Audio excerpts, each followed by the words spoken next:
வணக்கம் மகளே. நம்ம தம்பி பாண்டிச்சேரியிலேருந்து வந்திருந்தான். ப்ரோ சைடிஸ் சின்ன செஞ்சு கொடுங்கன்னு சொல்லியிருந்தான். அதுக்கு நான் இப்போ உடனே செஞ்சு கொடுக்குறேன்னு சொல்லி வீட்டில் இருந்து என்ன இருக்குதுன்னு பார்த்தா கடலப்பருப்பு இருந்தது. ஒரு 6 கிலோ எடுத்து தண்ணியில் கொட்டு.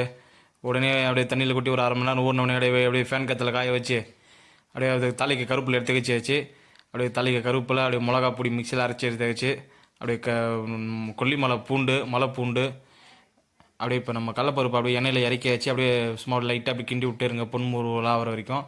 நம்ம வீட்டில் எப்பவுமே நாட்டு வெங்காயம் தான் பயன்படுத்துவோம், அதான் உங்களுக்கு காமிக்கிறேன். அப்படியே பொன்முருவலாக அப்படியே கிண்டி விட்டதுனால இப்போ அப்படியே சிவந்தவனே அப்படியே எடுத்து ஒரு பாத்திரத்தில் அப்படியே கொட்டி வச்சு நல்லா கேஸை ஸ்பீடாக வச்சு நம்ம நாட்டு கருவேப்பிலை எடுத்து அப்படியே வானலில் அப்படியே கொட்டி அப்படியே பொன்முருவலாக அப்படியே வறுத்து எடுத்து நம்ம ரோட்டு கடை கடலப்பருப்பில் அப்படியே கொட்டிக்கணும். பொன்முருவலாக வறுத்து எடுத்துக்கோங்க, அவ்வளோதான். வறுத்து எடுத்துக்கிச்சாச்சு. அப்படியே நம்ம ரோட்டு கடை கடலப்பருப்பில் அப்படியே கொட்டிட்டு நம்ம கொல்லிமலை பூண்டு அப்படியே எண்ணெயில் இறக்கிட்டு